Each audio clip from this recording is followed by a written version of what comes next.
আজকের এই ময়দানে এটা যদি রেকর্ড হয়ে সারা দুনিয়া ছড়াবে, সবাইকে উদ্দেশ্য করে বলছি হাদিস দিয়ে, কোরআন যেখানে নেই, কোরআনের কর্মসূচি চলে না, ওই রকম দরবার যদি আমার বাবাও খোলে, ও দরবারে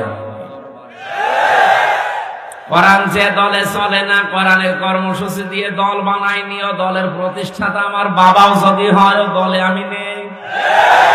ওখানে যদি আমি থাকি, ভালো হওয়ার নিয়তেও থাকি, আমাকে খারাপ বানাবে কে? ওয়াজ তো হয়ে গেছে, এরপরেও যদি বলেন ওয়াজ করে না, কি করবো? এটাই আসল ওয়াজ। মাথায় যাদের মগজ আছে তারা কিন্তু ওয়াজ বুঝে ফেলেছে যে আসল ওয়াজ এটা। কোরআন যেখানে নেই, আমরা ওখানে। দেশে এত দল থাকে, কত দলের ভেতরে দেখছি, কত দরবারে দেখছি, বিশাল বিশাল আয়োজন, কিন্তু কোরআনের কর্মসূচি ওখানে চলে না। এই জন্য মানুষ ভালো হওয়ার নিয়ত গেলে আরো খারাপ হয়। এই খারাপ বানাচ্ছে আমির হামজা কে? কেন? কোরআন শরীফ নেই, তুই গেলি কেন? এর বাস্তব প্রমাণ আমার কুষ্টিয়ার লালনের মাজার।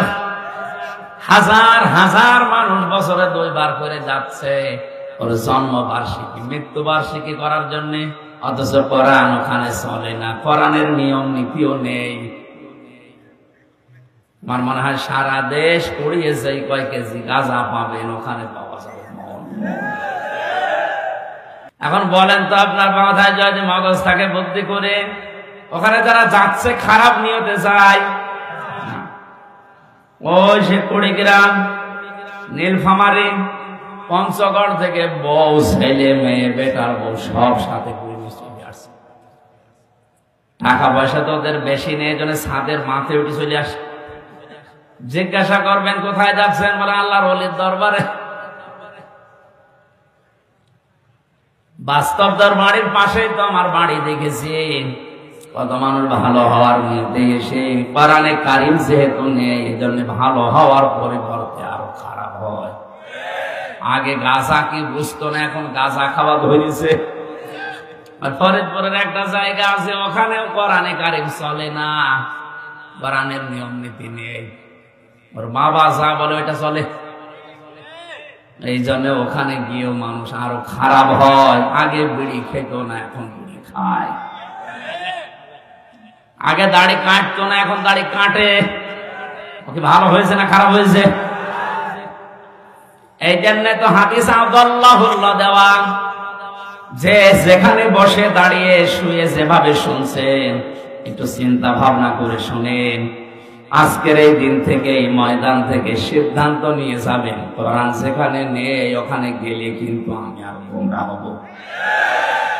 যান, এবার কোথায় যাবেন? যান, আরো আসনা দরকার।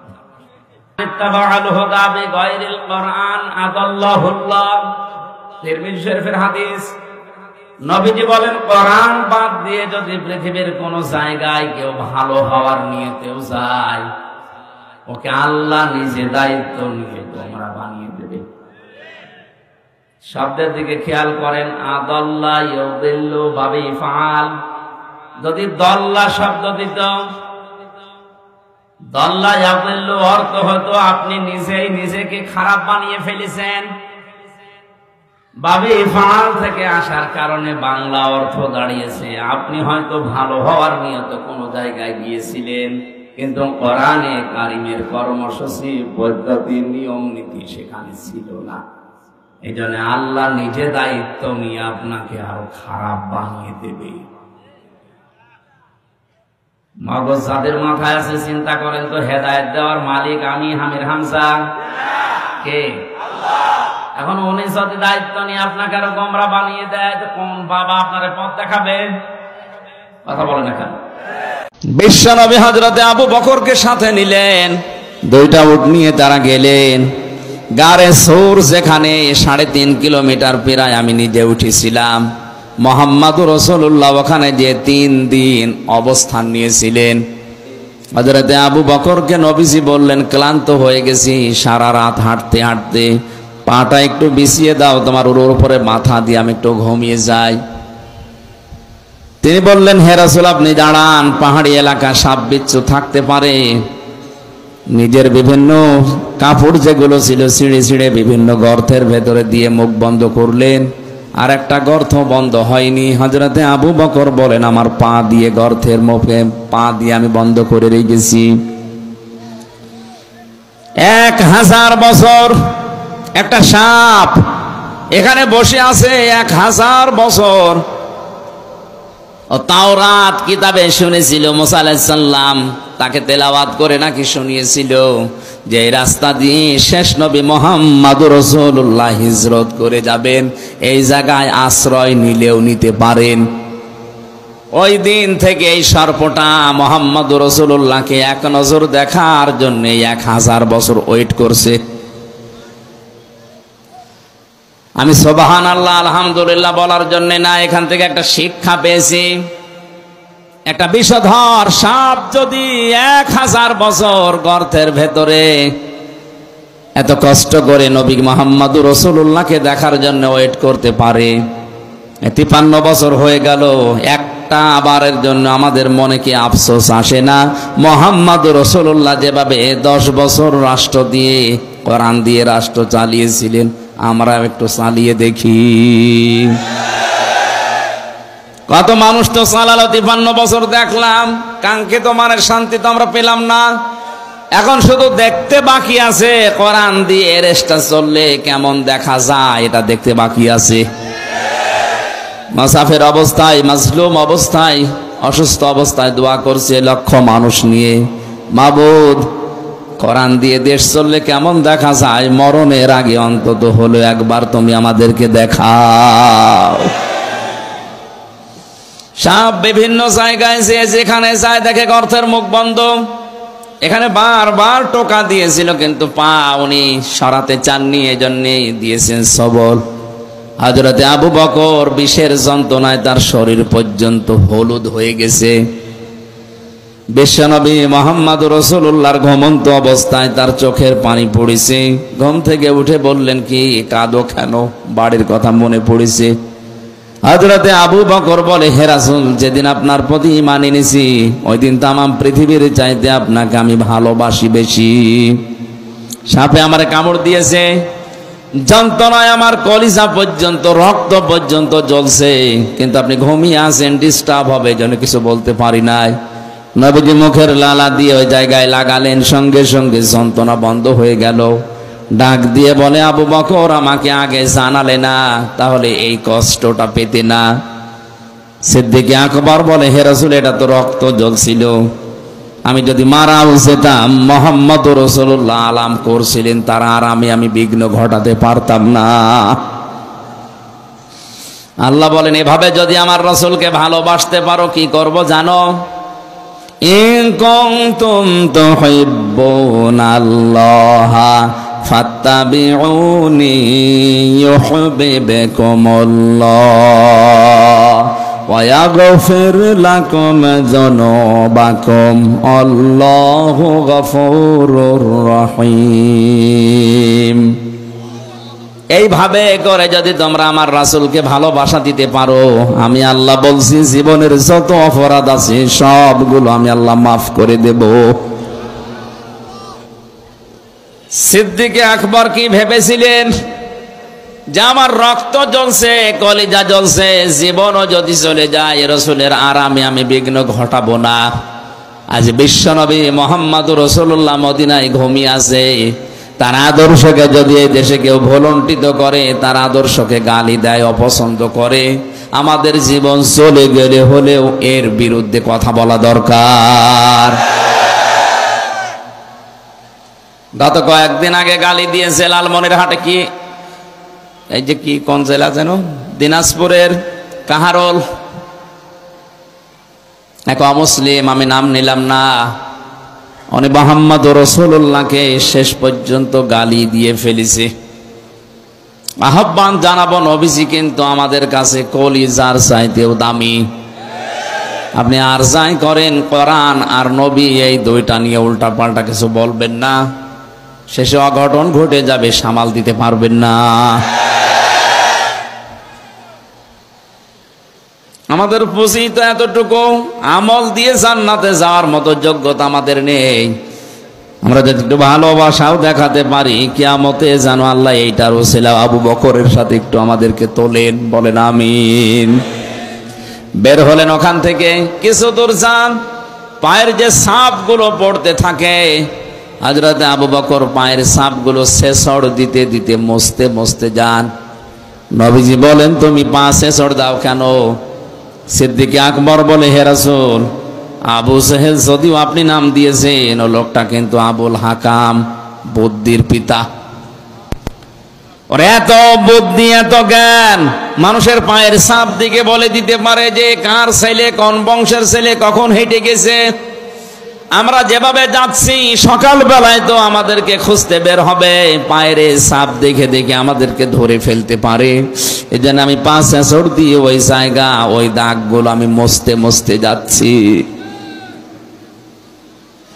বিশ্বনবী মুহাম্মদুর রাসূলুল্লাহ ওখান থেকে জোহফা নামক জায়গা পর্যন্ত যে আর কাবা শরীফ দেখতে পাচ্ছিলেন না।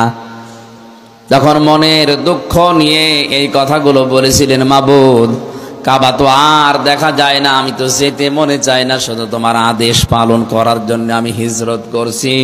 আল্লাহ ওই সময় সূরা কাসাসের 88টা আয়াত এক জায়গায় নাজিল করেছিলেন। আমার ঐতিহাসিক প্রেক্ষাপট বলার কারণ হচ্ছে, হযরত মুসা আলাইহিস সালামের জীবনী দিয়ে আল্লাহ আয়াত শুরু করেছিলেন সূরা কাসাস, আর শেষ করলেন কারুনের জীবনী দিয়ে। আমার প্রশ্ন হচ্ছে, মুহাম্মদুর রাসূলুল্লাহর হিজরতের ঘটনাকে আমার আল্লাহ না উল্লেখ করে মুসা নবী, ফেরাউন, কারুন এদের কথা পুরা কাসাস সূরার ভেতরে দিলেন কেন? আর আমি যেখান থেকে পড়েছি, এখানে কারুনের জীবনী থেকে শুরু। আয়াতের প্রেক্ষাপটের সাথে বাস্তবতায় আয়াত নাজিল করা মিলছে না। যতগুলো তাফসীর আমি দেখেছি, সব মুফাসসিরিন ইকরাম আয়াতের ব্যাপারে এইটা সিদ্ধান্ত দিয়েছে, না এদিকে তাকান, সবাই সিদ্ধান্ত দিয়েছে মুহাম্মদুর রাসূলুল্লাহকে হিজরত করার ব্যাপারে সবচাইতে বেশি ভূমিকা পালন করেছিল টাকাওয়ালারা। কারা? 2 নম্বরে বেশি ভূমিকা পালন করেছে ক্ষমতাওয়ালারা। আজ নবীর ওয়ারিস যারা, নবীর খাঁটি উম্মত যারা, এদেরকে বিবাদে ফেলার জন্য আপনি তাকান, তামাম পৃথিবীতে টাকাওয়ালারা আর ক্ষমতাওয়ালারা চেষ্টা চালাচ্ছে। ও ক্ষমতার মালিক যারা, টাকাওয়ালা যারা, তাদেরকে ওই জামানার সম্মানিত সৎ আলেম ওলামা যারা ছিল, এমনকি মুসা আলাইহিস সালাম সহ 5টা উপদেশ দিয়েছিল কারুনকে। কয়টা? আজকে যেহেতু মুসা নবী এখানে নেই, মুহাম্মদুর রাসূলুল্লাহ নেই, কিন্তু নবীদের ওয়ারিস হিসাবে দাবি করে আমরা এসেছি। আমারও দায়িত্ব আজকে, যে টাকাওয়ালাদের কারণে, যে ক্ষমতার কারণে নবীর উম্মতেরা, উত্তরাধিকারী আলেমেরা বিপদে আছে, মুসিবতে আছে, জুলুমের শিকার, তাদেরকে আমার মনে হয় আজকের এই আয়াত দিয়ে 5টা উপদেশ দেওয়া বাধ্যতামূলক হয়ে গেছে। বড় দরদ নিয়ে আপনাকে আমি 5টা উপকারের কথাই বলবো, উপদেশের কথা। ওই জামানায় নবীকে বিপদে ফেলার জন্য, এমনকি দেশ ত্যাগ করার বাধ্য করার জন্য টাকাওয়ালারা কাজ করেছিল বেশি। কারুনের ঘটনাকে আল্লাহ উল্লেখ করে জানিয়েছে। কারুনের ঘটনাকে উল্লেখ করার কারণ এইটা, কারুনের মতো সম্পদওয়ালা যারা, তাদের কারণে আলেমেরা এভাবে বিপদে পদে পদে পড়বে। আমাদের দেশে যাকাত ভিত্তিক অর্থনীতি নেই, এই কারণে এই দেশে যদি এখন ফেরেশতা জিবরাইল এসে বাস করে, সেও ইনডাইরেক্ট ভাবে সুদখোর। উল্টা দিকে নিয়ে যাবেন না। কি মনে করছেন আপনি? এই যে টুপিটা খুব সুন্দর মনে হচ্ছে না, এর ভেতরেও সুদ আছে। যদি বলেন না হুজুর, আপনি 200 টাকা দিয়ে কিনলেন, হালাল টাকা, সুদ মানে? হ্যাঁ, এই টুপিটা যে ফ্যাক্টরিতে বানিয়েছে, ফ্যাক্টরির মালিক লোন নিয়েছে ব্যাংক থেকে। কথা বলছে না কেন? যাকাত ভিত্তিক অর্থনীতি যতদিন রাষ্ট্রীয় ভাবে কায়েম না হবে, এদেশে ফেরেশতা বাস করলেও সে সুদ থেকে মুক্ত হতে পারবে না। যদি তাহলে কোরআন কায়েম থাকতো, এই দেশে হারামকে হারাম জানার পর, যেটা মায়ের সাথে জেনা করার গুনাহ হয়, কেউ জীবনে করার সাহস পেত? বলেন। এই জন্য বলছেন, যারা হালালকে হালাল জানার পরে ছেড়ে দিত, আঁকড়িয়ে ধরতো আর হারামকে হারাম জানার পরে ছেড়ে দিত। এরকম একটা দুনিয়া যদি তুমি পেতে, তুমি তো মনে করতাম একটা জান্নাতে আছে।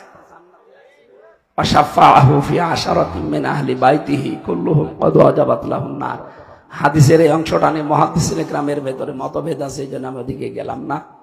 আপনি সুপারিশ করার যোগ্যতা পাবেন 10 জনের ব্যাপারে কিয়ামতে, যাদেরকে আল্লাহ জাহান্নামে দেবে সিদ্ধান্ত নিয়ে ফেলেছিলেন। আপনার সুপারিশে আল্লাহ তাদেরকে বাঁচিয়ে জান্নাত দিয়ে দেবেন। কয়টা বললাম হক? আরো জোরে। 1 নম্বরে শুদ্ধ করে পড়া লাগবে। আমি আল কোরআন রিসার্চ ফাউন্ডেশনের সদস্য ছিলাম 20 সালের আগে, জেলে যাওয়ার আগে। আমরা একটা জরিপ পেয়েছিলাম, এই দেশের 100 জনের 95 জন কোরআন শরীফ শুদ্ধ করে পড়তে পারে না। জরিপ কি খুব ভালো জরিপ? তাহলে আমরা যে 96% মুসলমান বলছি, এটা শুধু আদমশুমারিতে, আর ওই আগা কাটা আছে নাকি? এমনকি এখানে অনেকের আগা এখনো কাটা হয়নি। না ভাই, আমি হাসির খোরাকি দেয়নি। 100 জনের 95 জন কোরআন শরীফ পড়তে পারে না শুদ্ধ করে, আর আপনি হাসতেছেন। নাউজুবিল্লাহ। 2 নম্বরে বুঝতে হবে। এটা কি করা লাগবে? বোঝার সংখ্যা আরো কম। এই কথা বলেন। আমি আজকে এশার নামাজ এখানে পড়লাম, এই যে 2 জন, এই ছেলেটা আর আমার ড্রাইভার আমার পেছনে নামাজ পড়েছে। এটা ফাজিল পাস, আর ড্রাইভার মনে হয় 5 ফেল, এরকমই হবে হয়তো, আমি ভালো জানি না। তা আমার মনে হয় তেলাওয়াত কি তো যে আয়াতগুলো ছিল নামাজে হালকা হালকা বুঝলেও ড্রাইভার মনে হয় শুধু আল্লাহু আকবার বলে দাঁড়িয়ে আছে, ও কিছুই বোঝে। ও মনে করছে হুজুর মনে হয় দোয়া করছে। আমি যদি নামাজের ভেতরে গালিও দেয় আরবিতে, ও তাও বলবে করে দোয়া করছে। আমার ড্রাইভারের মতো মানুষ এখানে 100 জনের 95 জন নেই? আছে না, হবে না, বুঝতে হবে আপনাকে, চেষ্টা চালান। 3 নম্বরে যতটুকু পড়বেন অতটুকু মেনে নেবেন জীবনে। হযরতে ওমর রাদিয়াল্লাহু তাআলা আনহু সূরা নাস আর ফালাক মাত্র 11টা আয়াত, তার 11টা বছর লেগেছিল জীবনে সেট করতে। কত বছর? আর আমরা, আমার মনে হয় আমারে নাস ফালাক পড়তে দিলে 2.5 মিনিটে শেষ করে আরো সময় থাকবে। তাহলে হযরত ওমর মনে হয় আমার মতো পড়তে পারতো না। হ্যাঁ, এত সময় লেগেছে কেন? তিনি যখন এই পড়তেন কুল আউযু বিরাব্বিন নাস, তখন মিলাতেন আমার আল্লাহ আমাকে কি বলতে চান। তিনি বলেছেন কুল আউযু বিরাব্বিন নাস, আমি আশ্রয় চাই মানুষের মালিকের কাছে, মানুষের রবের কাছে। কার কাছে? এখানে আল্লাহ শব্দটা নেই, রব আছে। রবের অর্থ 19টা। কয়টা? সামারাইজ করে আমরা 5টা বেশি জানি এই দেশে। রব মানে প্রতিপালক। রব মানে কি? উনি দেখতেন আমার জীবনের প্রতিপালক, লালন পালনকারী, আমি আসলে আল্লাহকে মানি কিনা। রব মানে আইনদাতা, আমি আল্লাহর আইন মতো আমার এই 3.5 হাত বডি, পরিবার, সমাজ আর রাষ্ট্র চালাই কিনা। একটা একটা করে 19টা মিলিয়ে যখন দেখতেন না ঠিক আছে, তখন বলতেন মালিকিন নাস। 4 নম্বর, যতটুকু পড়লেন এটা যেন মানুষ এইভাবে মানতে পারে, এই পরিবেশ তৈরি করে দেওয়া। কথা বলেন, এইটা করা দেওয়া অত সহজ না কঠিন? এইটাই করতে চেয়েছিলাম। শুধু নিজে পড়বো, নিজে শুদ্ধ করে অর্থ বুঝবো, নিজে আমল করব না, আমি মানুষকে মানাতে চাই। ঠিক এইভাবে এটা করতে গিয়ে আমার 3 বছর আটকা রাখাছে। আপনিও যদি এই সিদ্ধান্ত নিয়ে ময়দানে আসেন যে আমি শুধু পড়বো না, আমি শুধু বুঝবো না, আমি শুধু নিজে মানবো না, আমি মানুষকে মানাতে চাই, তখন আপনারও এরকম অবস্থা হতে পারে। এই দোষ শুধু হামজার একার নাকি? আমাদের সবার দোষ। আমরা যদি নবীর এই হাদিসটা যদি এই 4টা অর্থ মেনে 96% মুসলমানের দেশ, সবাই যদি নামাজ ফরজের মতো দাঁড়িয়ে যেতাম, যে না আমি কোরআন পড়তে চাই, এই 4টা শর্ত মেনে বাংলাদেশে কেউ কোরআন বাধা দেওয়ার সাহস পেত না। কথার অর্থ বোঝা গেছে আমার মনে হয়। দ্বিতীয় পয়েন্টটা বলবো, ফাস্তাজহারাহু, এজহার থেকে এসেছে শব্দটা। নবীজি বলেন যারা কোরআন এজহার করার চেষ্টা করে, এজহার মানে প্রকাশ করা, এজহার মানে স্পষ্ট করা, এজহার মানে বিজয় করা, এজহার মানে দাঁড় করানো, এজহার মানে প্রতিষ্ঠিত, এজহার মানে কায়েম করা। 99টা অর্থ আছে শব্দের। যে ভাবের অর্থের ভেতরে শব্দ বেশি থাকে তার ভাব গাম্ভীর্যতা বেশি হয়। ফাস্তাজহারাহু শব্দটাই মনে হচ্ছে কেমন যেন ভয়ঙ্কর শব্দ। আল্লাহর নবী জানিয়েছেন যে ব্যক্তি কোরআন এই 4টা শর্ত অনুযায়ী পড়বে আর কোরআনকে বিজয়ী করার জন্য চেষ্টা চালাবে, এর হালালকে হালাল জানার পরে মেনে নেবে, হারামকে হারাম জানার পরে ছেড়ে দেবে, আদখালাহুল্লাহুল জান্নাহ, আল্লাহ তাকে জান্নাতে দিয়ে দিয়েছে না দেবে না, না আপনি আলেম না, আদখালা এটা মাঝি, আল্লাহ তাকে জান্নাতে দিয়ে দিয়েছে। সুবহানাল্লাহ বলেন কেন? না না সুবহানাল্লাহ আন্দাজ বলেন না, দাঁড়ান আগে দেখেন। আমি তো এখনো মরি নাই, তাহলে নবীজি কি করে বললেন যে তোমাকে আল্লাহ জান্নাতে দিয়ে দিয়েছে? হাদিসটা মনে হয় ভুল নাকি? না আমার এদিকে আসেন, আসেন, আপনাকে বুঝিয়ে দেওয়া লাগবে। আমি এখনো মরলাম না, এখনো মরতে কত দেরি আমি তাও জানি না।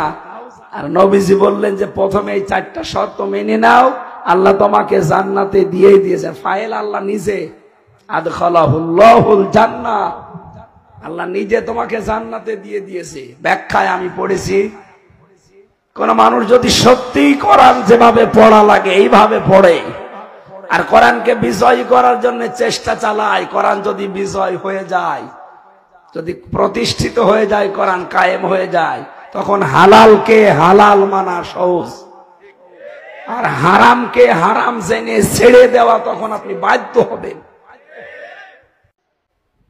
আজ যারা 41 সাল 71 সাল টার্গেট দেন, 71 না কিয়ামত পর্যন্ত যদি আপনি হায়াত পান আর ক্ষমতায় থাকেন, আল্লাহ পাক যদি আপনাকে মাফ না করে, আপনার পুরাটা জীবন ব্যর্থ। কি করবেন আপনি জীবনে? নাই সন্তানাদি বেশি জন্ম দিলেন, বেশি খাবার খেলেন, বেশি দিন বেশি থাকলেন, এই শেষ। আপনি একদিন না একদিন তো মরবেন, মাস্ট বি, মরবেনই। কারণ আপনার চাইতে বড় লোক যিনি, মুহাম্মদুর রাসূলুল্লাহ, এত বড় দামি মানুষ মারা গেছে। জীবন এটাই। এই ধোকাটা আমরা আসলে এখনো পর্যন্ত অনেকে বুঝার পরেও না বোঝার ভান করে থাকি। কোরআন আমি হাতে নিয়ে বলছি, পৃথিবীতে স্ত্রী ধোকা, সন্তান আদি ধোকা, মা বাবাও ধোকা, পুরা দুনিয়াটাই ধোকা। আমাল হায়াতুদ দুনিয়া ইল্লা মাতাউল গুরুর। আল্লাহর কথা 100% সত্য। আল্লাহ বলেন পুরা দুনিয়ার জীবনটাই ধোকা, এর ভেতরে পড়ে থেকে আসল জীবনটা নষ্ট করো না। দৌড়াও, আমি আল্লাহর ক্ষমা পাও কিনা এইটার দিকে দৌড়াও। জান্নাতিন আরদুহা, ওই জান্নাতের দিকে দৌড়াও যে জান্নাতের প্রশস্ততা আকাশ আর জমিনের চাইতেও বিস্তৃত। উইদ্দাত লিল মুত্তাকিন, যেটা আমার পরহেজগার, যেটা আমি আল্লাহ আমার আধুনিক বান্দাদের জন্য পরহেজগার, আল্লাহওয়ালা, তাকওয়াবান, ভদ্রলোক শব্দটাও আছে তাফসিরে। রিমান্ডে থাকাকালীন একটু খেয়াল করেন, রিমান্ডে যে অফিসার হিন্দু মানুষ, উনি আমারে শোনাচ্ছিলেন যে আমি ওমানে ছিলাম 3 বছর, 2 বছর, 2টা বছর আমি এক হোটেলে খাবার খেতাম। যে দেখি যে হোটেলের মালিক উনি টাকাগুলো গুনতেছে, গণনা করে টাকা নেয়, ক্যাশে বসে আছে। আর যে পানি দেয়, রুটি দেয়, খাবার নিয়ে আসে, তরকারি নিয়ে আসে, ওই লোকটা, এই লোকটার ছেলে, ছোট ছেলে। ওনার আমি প্রশ্ন করলাম, আপনি দোকানের মালিক, এত টাকা পয়সা আপনার, আর আপনার ছেলে আপনার সামনে কর্মচারী, তাও মানুষের, সাধারণ মানুষের খেদমত করে, রুটি টেনে দেয়, পানি টেনে দেয়, একটা কাজ করলেন আপনি? উনি ওনার ভাষায় কোরআনের একটা সূরা তাগাবনের 14 নম্বর আয়াতটা পড়ে এই হিন্দুকে শুনিয়েছে। হিন্দুরও দেখলাম অনেক আয়াত মুখস্থ আছে। মানে বলছে হুজুর আমার সোনালী সূরা তাগাবনের 14 নম্বর আয়াত, ইয়া আইয়ুহাল্লাযীনা আমানু ইন্না মিন আজওয়াজিকুম ওয়া আওলাদিকুম আদুওয়াল লাকুম ফাহযারুহুম ইলা আখির আয়াত। উনি পুরাটা পড়েছিল। হে ঈমানদারেরা, তোমাদের স্ত্রী সন্তান এগুলো দুনিয়ায় মাঝে মাঝে তোমাদের শত্রু হয়ে দেখা দেবে, তাদের সাথে সতর্ক থাকো। দোকানদার ওনাকে ওনার ভাষা দিয়ে বলছিল, ভাই আপনি কি জাতিতে আমি জানি না, তবে আমার এই সন্তানের প্রতি আমার 4টা দায়িত্ব ছিল, 4টাই আমি পালন করেছি।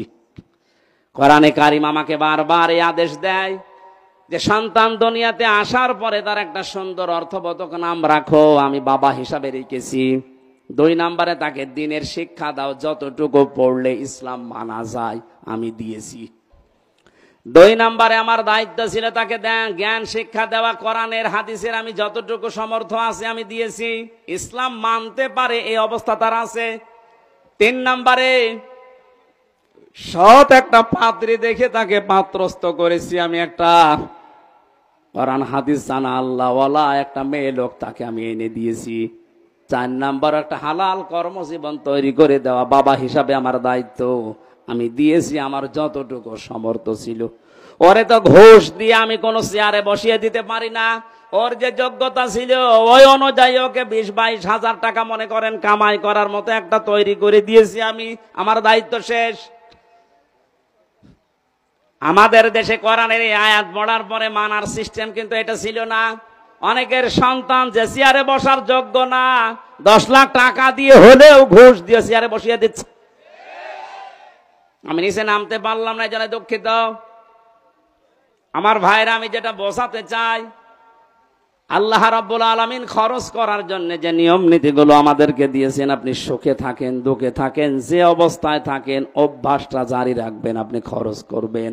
ওয়াল কাযিমিনাল গায়জ ওয়াল আফিনা আনিন নাস। আমি আল্লাহ তাদের জন্য আমার বিশাল বাগানটা তৈরি করে প্রস্তুত করে রেখে দিয়েছি। এবার আসেন তো আমার আসল আলোচনার বিষয়ে শুরু করছি। আল্লাহ যে বলেন উইদ্দাত লিল মুত্তাকিন, আমার মুত্তাকি বান্দাদের জন্য বাগান আমি রাখলাম।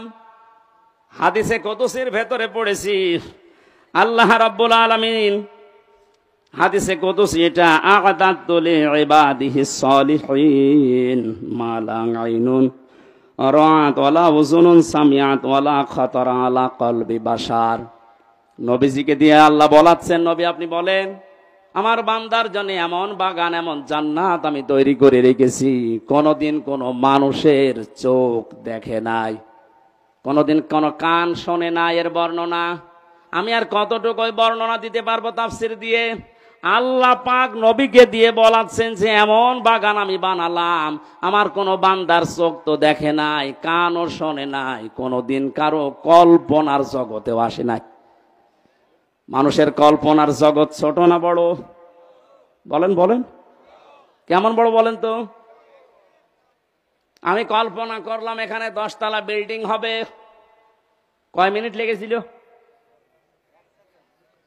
2-3 সেকেন্ডের ভেতরে আমার কল্পনা শেষ যে 10 তলা বিল্ডিং হবে এখানে, অথচ এটা বানানে 2-3 মিনিট সময় লাগবে, 2-3 বছর লাগবে।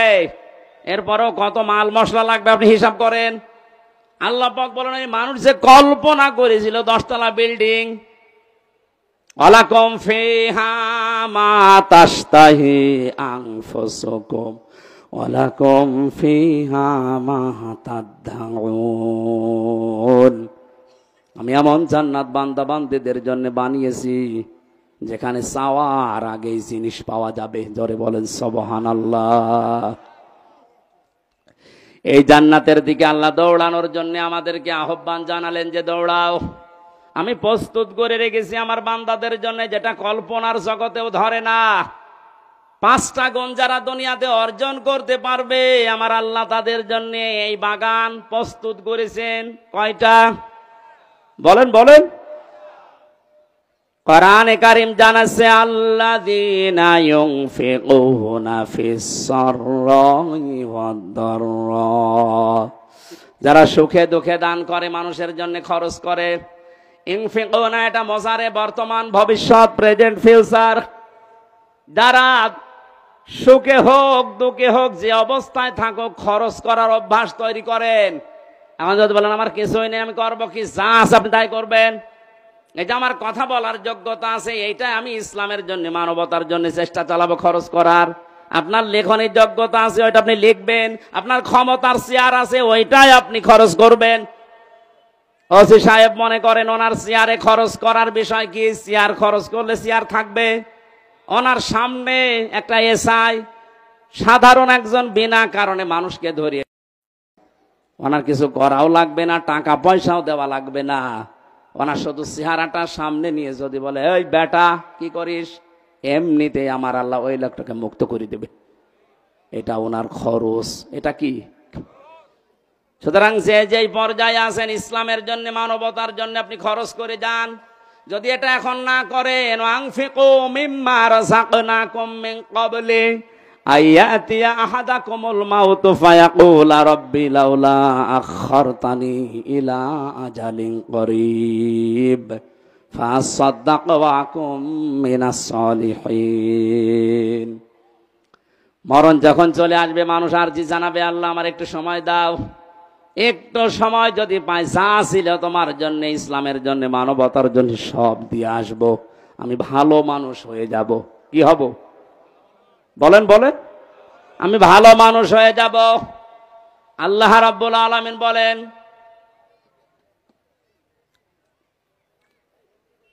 আলা ইউআখিরাল্লাহু নাফসান ইযা জাআ আজালুহা আল্লাহু খাবীরুম বিমা তা'মালুন। এই আয়াতটা আমি বাস্তবে মিলিয়েছিলাম। আমাদের বাংলাদেশ, ভারত, পাকিস্তানের মুসলমানদের ইসলামের এই আইনগুলো, এই আয়াতগুলো মেনে নেওয়া, আর মধ্যপ্রাচ্যে যারা মুসলমান বাস করে তাদের এই আয়াতগুলো মেনে নেওয়া এক না। ওরা কোরআনের এই আয়াতটাই অন্যভাবে মানতেছে, আমরা যেভাবে মানি বিশ্বাস করি এইভাবে না। আল্লাহ পাক বলেন যারা রাগ চেক দেয়, রাগকে যারা চেক দিতে পারে, রাগ হওয়ার পরে চেক দেওয়া, এটা বড় মুজাহিদের কাজ। আফিনা আনিন নাস, মানুষকে যারা মাফ করে দেয়, ক্ষমা করে দেয়, এই সুযোগটা আমরা যেন হাতছাড়া না করি। দুনিয়াতে যদি সমর্থ থাকার পরেও কোনো মানুষকে একটা অপরাধ মাফ করে দেই, কিয়ামতে মহান আল্লাহ আমার ৭০টা অপরাধ নিজ গুণে মাফ করে দেবেন। এই মানুষগুলোকে আল্লাহ সবচাইতে বেশি ভালোবাসেন বলে ঘোষণা দিয়েছেন। কোরআন যদি এজহার থাকে, কোরআন যদি কায়েম থাকে, আমরা গুনাহগার, গুনাহ আমরা করবই, কারণ এটা আমাদের অভ্যাস, আমাদের স্বভাব। কিন্তু কোরআন আপনাকে বেঈমান হয়ে মরতে দেবে না। গুনাহ করলেও দুনিয়া থেকে বিদায় নেওয়ার আগে এমন কায়দা, এমন কৌশলে, এমন জায়গায় ফেলবে আপনি যেন নিষ্পাপ হয়ে মারা যেতে পারেন, মরণের পরে এই পাপের শাস্তি যেন আর পাওয়া না লাগে। এজন্য কোরআনে কারীম যদি আমরা ইজহার করার চেষ্টা করি, হালালকে হালাল আমরা মানতে পারবো, হারামকে হারাম জানার পরে আমরা মানতে পারবো। আর যদি ইজহার না থাকে, আপনি যতই সফিগিরি করেন, এই যে টুপিটা মাথায় দিয়েছি মনে করছেন অনেক সুন্দর লাগছে দেখতে, এর ভেতরে সুদ আছে। প্রশ্ন আসতে পারে আপনি 200 টাকা দিয়ে টুপিটা কিনে এনেছেন, আপনার তো সুদের টাকা না। হ্যাঁ ঠিক আছে, কিন্তু এই টুপিটা যে ফ্যাক্টরিতে তৈরি হয়েছে, ফ্যাক্টরির মালিক লোন নিয়েছে। এই কথা বলছেন এখন। যতদিন পর্যন্ত এদেশে যাকাত ভিত্তিক অর্থনীতি কায়েম না হবে, তার মানে কোরআন কায়েম না হবে, ততদিন আপনি ফেরেশতা জিবরাইলও যদি দিনাজপুরে বাস করে, ও ডাইরেক্ট ইনডাইরেক্ট সুদখোর। কোরআন যে পড়ে, কোরআনকে দাঁড় করানোর জন্য চেষ্টা চালাবে, আর হালালকে হালাল জানার পরে মেনে নেবে, হারামকে হারাম জানার পরে মেনে নেবে। আল্লাহর নবী বলেন আদখালাহুল্লাহুল জান্নাহ, আল্লাহ তাকে জান্নাতে দিয়েই দিয়েছে, না দেবে, দিয়েছে। আদখালা ইদখালা এটা মাজির সিগা, অতীতের শব্দ। নবীজি কেন দিয়েছেন? তার মানে সত্যি যদি কেউ কোরআন ওই 4টা শর্ত মেনে পড়তে পারে, আর কোরআনকে জার করার জন্য, দাঁড় করানো, প্রতিষ্ঠা করার জন্য সারা জীবন চেষ্টা চালায়, হালালকে হালাল জেনে হারামকে হারাম মনে করে যদি ছেড়ে দিতে পারে, ও যেন বিশ্বাস করে নেয় আল্লাহ তাকে জান্নাতে দিয়ে দিয়েছে। বাড়ি যাওয়ার পরে খেয়ে দিয়ে সুবহানাল্লাহ বলবেন। কি বললাম আপনি টের পাচ্ছেন? শুধু এতটুকু নবীজি শেষ করেননি, আশাফাহু ফি আশারাতিন মিন আহলি বাইতিহি কুল্লুহুম ক্বাদ ওয়াজাবাত লাহুন নার। তার ব্যাপারে এমন 10 জনের পক্ষে সুপারিশ গ্রহণ করার ক্ষমতা আল্লাহ তাকে দেবেন, তার পরিবারস্থ লোকদের ভেতর থেকে যাদের উপরে জাহান্নাম ওয়াজিব হয়ে গিয়েছিল। এই যে সম্মানটা এই কোরআনের কারণে, কিসের কারণে? এই কোরআন শোনার জন্য, বোঝার জন্য, আমল করার নিয়তে যারা বসে আছি, আমরা সে কোরআনে কারিম থেকে আরম্ভ করছি তাফসীর আকারে সূরা আলে ইমরানের 133, 134 দুইটা আয়াত পড়েছি। তাফসীর আকারে আমরা একটা একটা করে যাব ইনশাআল্লাহ। জবান খুলে কোরআনের আয়াত থেকে শিক্ষা নেওয়ার উদ্দেশ্যে পড়েন, আউযু বিল্লাহি মিনাশ শাইতানির রাজিম। গরমে কি আপনারা সব বরফ হয়ে গেছেন নাকি? জবান খুলে পড়েন, শয়তান যেন আশপাশে না থাকে। আউযু বিল্লাহি মিনাশ শাইতানির রাজিম। বিসমিল্লাহির রহমানির রহিম।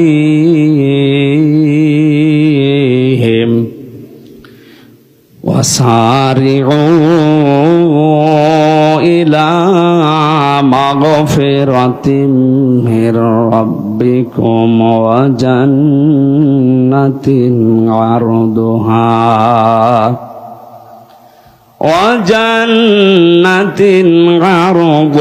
আস-সামাওয়াতু ওয়াল আরদু উইদ্দাত লিল মুত্তাকিন।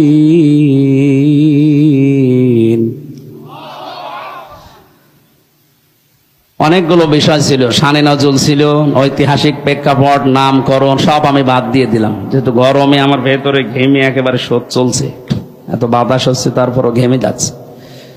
খুব তাড়াতাড়ি শেষ করব বলে আমি আয়াতের দিকে এগিয়ে যাচ্ছি সরাসরি তাফসিরে। আল্লাহ পাক বলেন, সারিউ, তোমরা দৌড়াও। একা একা দৌড়াও না, সবাই। এবার ওঠেন তাহলে দৌড়ানো আরম্ভ করি। সারিউ, আল্লাহর আদেশ, তোমরা সবাই মিলে দৌড়াও। এরপরও আপনি দৌড়াবেন না। কোথায় দৌড়িয়ে যাবেন? ইলা মাগফিরাতিম মির রাব্বিকুম, তোমাদের রবের ক্ষমার দিকে দৌড়াও। পৃথিবীতে সবচাইতে বড় সম্পদ মুমিনের জন্য আল্লাহর ক্ষমা। আমি নিজে সহ যারা আলেমরা বসে আছে তাদেরকে বলছি, কিয়ামতের ময়দানে আল্লাহ যে বিচার ব্যবস্থা তৈরি করবে, আল্লাহর বিচারের সিস্টেম হবে 3টা। কয়টা? বলেন বলেন। 1 নম্বরে, আমার আল্লাহ যদি ন্যায় বিচার করে কেউ বাঁচতে পারবে না। কথা বলেন না কেন? আল্লাহ রাব্বুল আলামিনের বিচারে কোনো অবিচার বলতে কিছু নেই। আল্লাহর বিচারে কোনো অবিচার, আরে জবাব দেন না কেন? আল্লাহর বিচারে অবিচার আছে? ন্যায় বিচার করলে কেউ বাঁচবে না। অবিচারও নেই, ন্যায় বিচার করলেও বাঁচবেন না। তে করবে কি? আল্লাহ পাক যদি ক্ষমা করে দেয় দয়া করে কাউকে, তার গফফার নামের খাতিরে, এই লোকটাই শুধু জান্নাত পাবে। নবীজি মাঝে মাঝে বলতেন, আল্লাহর ক্ষমা ছাড়া কেউ জান্নাত পাবে না। সাহাবীরা বলেন, হে নবী আপনি? নবীজি কেঁদে কেঁদে বলতেন, সাহাবীরা আমিও আল্লাহর দয়া ছাড়া, ক্ষমা ছাড়া জান্নাত পাবো না। এই জন্যে আল্লাহ এদের প্রথম শব্দে দিয়েছেন, দৌড়াও আল্লাহর ক্ষমার দিকে। এটা যদি সত্যিই তুমি না পাও, আমার যে বানানো বাগান, যে জান্নাত, ওইটার আশা তুমি করতে পারো না। কাবা শরীফ যারা তাওয়াফ করে, সভাপতি যেহেতু হাজী সাহেব, 6ষ্ঠ চক্করে আমরা সবাই মিলে একটা দোয়া পড়ি আল্লাহর কাছে, আল্লাহুম্মা ইন্না আলাইয়া হুকুকান ফীমা বাইনি ওয়া বাইনিকা। আর অনেকগুলো কথা আছে। আল্লাহকে কাবার সামনে নিয়ে বলা হয়, রব্বুল আলামিন তুমি আমার মালিক, আমি তোমার গোলাম। মালিক আর গোলামের ভেতরে অনেক দেনা পাওনা আছে। আমি গোলাম হিসাবে, তুমি মালিক, যা দেবে তো সব দিয়েছো। নেই থেকে তুমি আমাকে হামজা বানিয়েছো। উল্লেখ করার মতো আমি চেয়ারম্যান, কিসের চেয়ারম্যান, আমি উল্লেখ করার মতো কিছু ছিলাম না। ওনার বয়স যদি এখন 50 বছর হয়, 51 বছর আগে উনি কিছু ছিল দুনিয়ায়? এই কথা বলে না কেন? হাল আতা আলাল ইনসানি হিনুম মিনাদ দাহারি লাম ইয়াকুন শাইআম মাযকুরা। মানুষের জীবনে কি এমন সময় অতিবাহিত হয়নি যখন সে আলোচনা করার মতো, উল্লেখ করার মতো কিছু ছিল না? মায়ের গর্ভের ভেতরে যখন বাবার এই নাপাক পানিটা দ্রুত গতিতে এসে পড়ে, বিজ্ঞান এখন কম্পিউটারে দেখতে পাচ্ছে এই পানিটা বাবার স্ফলিঙ্গ দিয়ে দ্রুত গতিতে বের হয়ে মায়ের রেহেম পর্যন্ত যাওয়ার যে রাস্তাটা, এখানে কমপক্ষে 40,000 মানুষ তৈরি হতে পারে। মায়ের জরায়ুর দেওয়ালের সাথে কেউ ধাক্কা লেগে বিভিন্ন কায়দায় পড়ে মরে মরে যায়, ওখানে যে পৌঁছায় শুধু হামজা একা। আমি পৌঁছানোর পরে 40 দিন এভাবে করে বিভিন্ন রূপ আমাকে আল্লাহ নিজে দান করেন। ওয়াজআলা লাকুমুস সামআ ওয়াল আবসারা ওয়াল আফইদা। সূরা নাহাল 14 নম্বর পারা, 14 নম্বর পৃষ্ঠার 14 নম্বর লাইনের 78 নম্বর আয়াতের মাঝের অংশে আছে। আল্লাহ বলেন শ্রবণ শক্তি, দর্শন শক্তি, বাক শক্তি, আকেল শক্তি আর ঘ্রাণ শক্তি, এই 5টা আমি আল্লাহ আমার রব নামের কারণে হামজাকে দিয়েছি।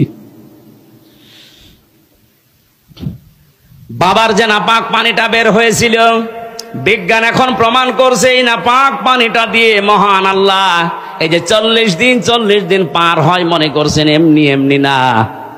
এটা দিয়ে আল্লাহ 4টা জিনিস 340-এর ভেতরে তৈরি করে ফেলেন। চুল, রক্ত, হাড় আর পর্দা, রক্ত, গোশত, চর্বি আর চামড়া। মায়ের রেহেমে যে নাপাক পানিটা ছিল ওইটা দিয়ে 4টা, বাবারে নাপাক পানি দিয়ে 4টা, 8টা জিনিস এক হয়। আপনি 8 জিনিস দিয়ে জীবনও মানুষ বানাতে পারবেন না। কমপক্ষে মানুষ বানাতে হলে 13টা জিনিস লাগবে। কয়টা বলেন? বলেন। এটা তাফসিরে, আধুনিক তাফসির যেগুলো আছে এগুলো কম্পিউটারের সাথে মিলিয়ে দেখবেন, পেয়ে যাবেন। আগেকার তাফসির মুহতামিম সাহেবরা যারা পড়েছে, আগের তাফসিরে আলাক মানে যোগ লিখা ছিল। আলাক মানে মাটির নির্যাস, জমাট বাঁধা রক্ত, এগুলো পেয়েছে। আধুনিক তাফসির যেগুলো বের হচ্ছে কম্পিউটারের সাথে মিলিয়ে দেখবেন, আলাক মানে শুধু জমাট বাঁধা রক্ত না, আলাক মানে ঝুলন্ত। আলাক মানে 40 দিন মায়ের রেহেমের ভেতরে হামজা ঝুলেছিল এভাবে, এটা আপনি এখন দেখতে পাবেন। আমি যেহেতু ওই আয়াত পড়ি না, এই জন্য ওই দিকে যাচ্ছি না। 40 দিনে 6 মাস যখন হয়ে যায় মায়ের পেটে, তখন আমার খাবারের প্রয়োজন দেখা দেয়।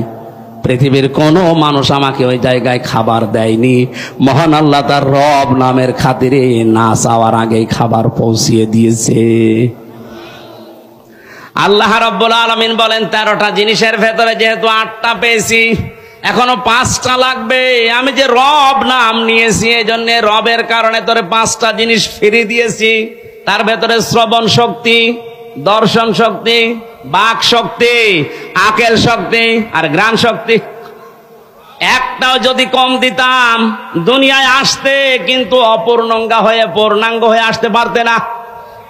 হ্যাঁ, আমরা পৃথিবীতে এসে হয়তো এগুলো অনেকে নষ্ট করে ফেলি। এই যে আমার কানটা আজ 2 দিন আমি নষ্ট করে ফেলেছি। এই ভক্তবিন্দু যারা আছে এরা আদর করে আমার আইসক্রিম খাওয়িয়েছে। এই 2 দিনে এই সমস্ত দই খাওয়িয়েছে ফ্রিজের। আমি খেতে চাই না, মানে না হুজুর খান, অসুবিধা নেই। খেয়ে এখন দেখছি কানে আর কিছু শুনছি না। এই যে দুনিয়ায় এসে আমি নষ্ট করেছি এগুলো বিভিন্ন পরিবেশের কারণে, না আল্লাহ নষ্ট করে দিয়েছে? বলেন। পাওয়ারফুল 4 জন নবীর নাম নূহ, ইব্রাহিম, মুসা, ঈসা। এরপরে আল্লাহ পাক বলেন, হে নবী, আপনাকে আমি ওহী পাঠালাম, আপনারও জীবনের মেন দায়িত্ব আনাকিমুদ্দিন, দিন কায়েম করা লাগবে। অথচ বাংলাদেশে আজ এইটা নিয়ে যত মত পার্থক্য। আমি আলেমদের দৃষ্টি আকর্ষণ করছি, ভিডিও ম্যান এদিকে তাকাও। এখন যে 2 মিনিট বলছি এটা কাট করে কালকে ছেড়ে দেবেন। আমি এই যে কোরআন শরীফ সামনে নিয়ে বলছি, আলেমরা আজ স্টেজে ওঠার পরে দেখছি বিভিন্ন সুন্নত, নফল, মুস্তাহাব, মুবাহ জিনিস নিয়ে কাদা ছড়াছড়ি করে আমাদের ভেতরে আরো গন্ডগোল বেঁধে যাচ্ছে বেশি। আরে ভাই, মত পার্থক্য থাকবেই, কিন্তু দল পার্থক্য করা হারাম, জায়েজ নেই। শুকুরের গোশত খাওয়া যেরকম হারাম, মায়ের সাথে জেনা করা যেরকম হারাম, মুসলমানদের ভেতরে দল বেদলে বিভক্ত হয়ে পার্থক্য করা, দল পার্থক্য করা এরকম হারাম। কথা বুঝতেছেন? হ্যাঁ, আপনার কোন মাসলা মাসাইল নিয়ে মত পার্থক্য থাকতেই পারে, ইখতিলাফ থাকবে, কিয়ামত পর্যন্ত এটা থাকবে, কিন্তু ইফতিরাক থাকতে পারবে না।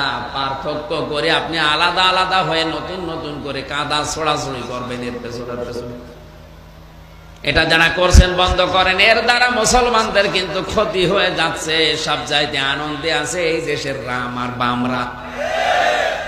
হ্যাঁ, যারা করছেন আমরা জানি, কিছু কিছু আলেমরা এদের কাছ থেকে গোপনে টাকা পয়সা খেয়ে বাস্তবতায় এই কাদা ছড়াছড়ি করে আমাদেরকে আজ দল বিদলে বিভক্ত করে দিয়ে ওদেরকে আপনি আনন্দ দিতে চান, হাসাতে চান।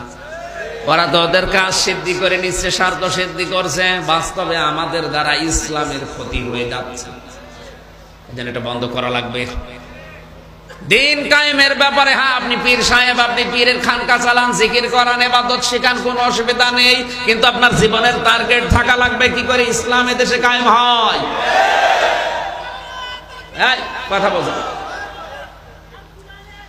আপনি ইসলাম কায়েম করার জন্য কথা বলার চেষ্টা করেন। তাবলীগ জামাতে যারা আছেন তাবলীগ করেন, আমি নিষেধ করছি না, জীবন চিল্লায় চলে যান, কোনো অসুবিধা নেই, কিন্তু আপনার জীবনের একটাই টার্গেট থাকা লাগবে, বাংলাদেশে কি করে ইসলাম কায়েম হয়। যারা জামাত ইসলাম করছেন করেন, আপনার জীবনের টার্গেট থাকা লাগবে এই দেশে কি করে কায়েম হয়, কারণ এটা পৃথিবীর সব নবীদের মিশন এবং ভীষণ। ওয়াল্লাযী, তিনি সেই আল্লাহ, আরসালা রাসূলাহু বিল হুদা, যিনি তার রাসূলকে দ্বীনে হক দিয়ে, সত্যের বিধান দিয়ে দুনিয়ায় পাঠিয়েছেন। এখানে একটা শিক্ষা আছে। বাংলাদেশে আজ অনেকেই না বুঝে এই কথা মনে করে যে সব ধর্ম সমান। না, এটা হারাম। লাকুম দীনুকুম ওয়ালিয়া দীন, তোমাদের দিন তোমাদের, আমাদের দিন আমাদের, এই আয়াত দিয়ে দলিল দিচ্ছে যে সব ধর্ম সমান। না, এটা জায়েজ নেই। আয়াতের তাফসীর আপনি পড়েন, যত মুফাসসির আছে সবাই লিখেছে আল্লাহর কাছে একটাই ধর্ম, তার নাম ইসলাম।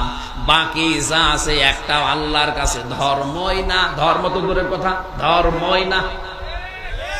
এই যে ইন্নাদ দীনা ইনদাল্লাহিল ইসলাম, দ্বীনের আগে আলিফ লাম আছে। কি আছে? চেয়ারম্যান সাহেব হয়তো আলেম না, উনি বুঝবে না। যারা আলেম জিজ্ঞাসা করেন, আলিফ লাম দেওয়া হয় 4 কারণে, নির্দিষ্ট করার জন্য। এখন যদি চেয়ারম্যানকে বলি, আমি চেয়ারম্যান চলেন আমরা চট্টগ্রামে যাই, উনি যদি বলি একটাই রাস্তা আছে, তাহলে এই রাস্তার আগে, তরিকের আগে, সাবিলার আগে আলিফ লাম দেওয়া লাগবে, কারণ এইটা ছাড়া আর চট্টগ্রাম যাওয়ার রাস্তা নেই। কিন্তু কেউ যদি এসে বলে না আরো রাস্তা আছে 4-5টা, হয়তো একটু ঘোরা হবে, তখন আর রাস্তার আগে, তরিকের আগে। আল্লাহ বলেন দুনিয়ায় বিভিন্ন ধর্ম আছে যেগুলো শয়তান আর মানুষ বানিয়েছে, আর আমি আল্লাহ একটা বানিয়েছি, তার নাম ইসলাম। এর আগে দিলাম আলিফ লাম। ইন্নাদ-দীনা ইনদাল্লাহিল ইসলাম, আল্লাহর কাছে একমাত্র, শুধুমাত্র, কেবলমাত্র মনোনীত ধর্ম নাম কি? যারা সব ধর্ম সমান মনে করছেন, তাদের এই আয়াত অনুযায়ী ঈমান থাকে কি করে? আল্লাহ তাআলার শব্দ চয়ন দেখেন, তিনি সে আল্লাহ যিনি তার রাসূলকে দ্বীনে হক দিয়ে, সত্যের বিধান দিয়ে দুনিয়াতে পাঠালেন। কেন?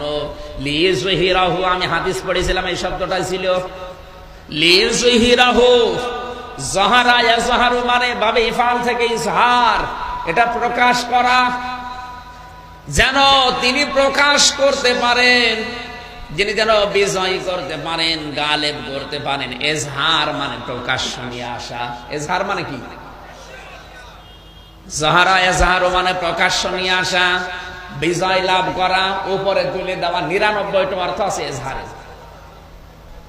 এই জন্য হাদিসের ভেতরে নবীজি বলেন, মান কারাল কোরআনা, যে ব্যক্তি কোরআন পড়ে, ফাস্তাজহারাহু, খেয়াল করেছেন, ফাস্তাজহারাহু, এবং একে জাহির করে, একে কায়েম করার জন্য চেষ্টা চালায়। যে ব্যক্তি কোরআন পড়ে এবং কোরআনকে ইজহার করার জন্য, প্রকাশ করার জন্য, দাঁড় করানোর জন্য, কায়েম করার জন্য চেষ্টা চালায়, ফাহাল্লা হালালাহু ওয়া হারামা হারামাহু, এর হালালকে হালাল, হারামকে হারাম জানার পরে ছেড়ে দেয়, আদখালাহুল্লাহুল জান্নাহ। এখানে আলেম নেই, আদখালা বাবে ইফাল। আল্লাহ নবী বলেন, আল্লাহ নিজে তাকে জান্নাতে প্রবেশ করাবে না করিয়েছে? না না, কি বলে না,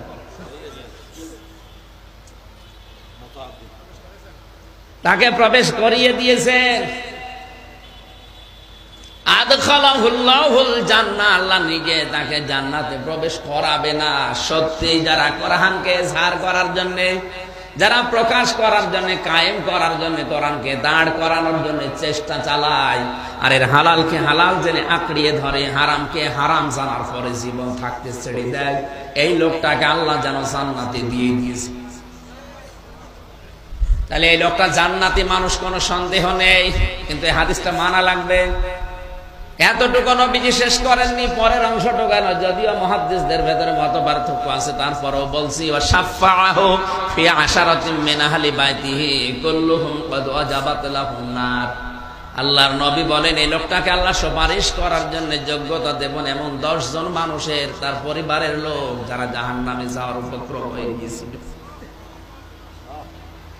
এই জন্য নবীকে আল্লাহ যে দায়িত্ব দিয়েছেন, আমাদের জীবনের মেন দায়িত্ব এইটাই হওয়া লাগবে। আমি আর যাই করি, মরণের আগে অন্তত এই চেষ্টাটা করব যে কি করে আল্লাহর কোরআন এই দেশে কায়েম হয়।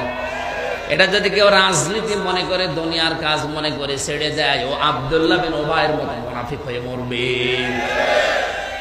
আল্লাহ বলেন, হে নবী, আলাদ্দীনি কুল্লি, যত ধর্ম আছে দুনিয়ায়, যত দিন আছে, সব দিনের উপরে আমার ইসলামকে আপনি কায়েম করবেন।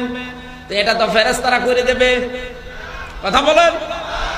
এটা যদি কেউ শত্রুতা করে, বিরোধিতা করে, আজে বাজে মন্তব্য করে, ষড়যন্ত্র করে পেছন দিক থেকে, আল্লাহ বলেন, কাফা বিল্লাহি শাহিদা, হে নবী, আমি আল্লাহ আপনার জন্য যথেষ্ট এই কাজে।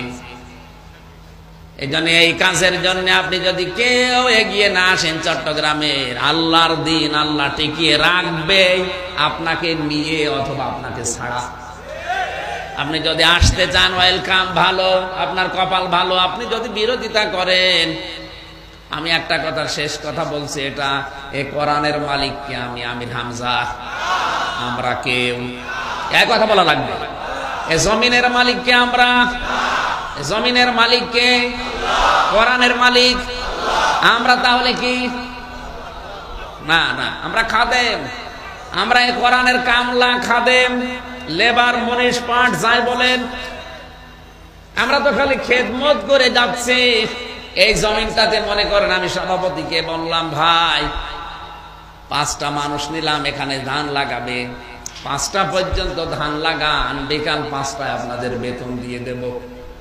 বিকাল 5টা বাজতে মাত্র 10 মিনিট বাকি আছে, 5 জন মস্তান এসে বলছে, না, এ ধান সব তুলে ফেলো। এখন আমরা যদি বলি, ভাই না, আর 5 মিনিট 10 মিনিট পরে তোলেন, কারণ এ ধানও আমাদের না, এ জমিও আমাদের না, আমরা শুধু কামলা। আমরা কি 10 মিনিট পরে এই মালিক এসে আমাদের বেতন দিয়ে দেবে, আমরা চলে যাব, তখন আপনি ধান তুলে ফেলেন, কোনো অসুবিধা নেই।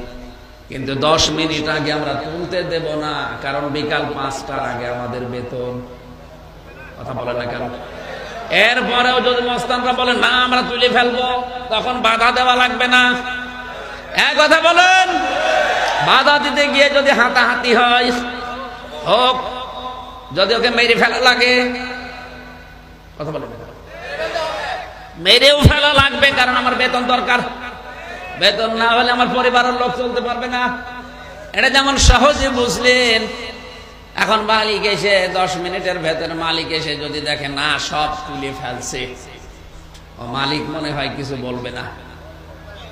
না, ওনার যদি ক্ষমতা নাও থাকে ওই সময় উনি হয়তো ছাড় দেবে, দাঁড়িয়ে দাঁড়িয়ে দেখবে ঠিক আছে তোল তোরা। ক্ষমতা যদি ওনার থাকে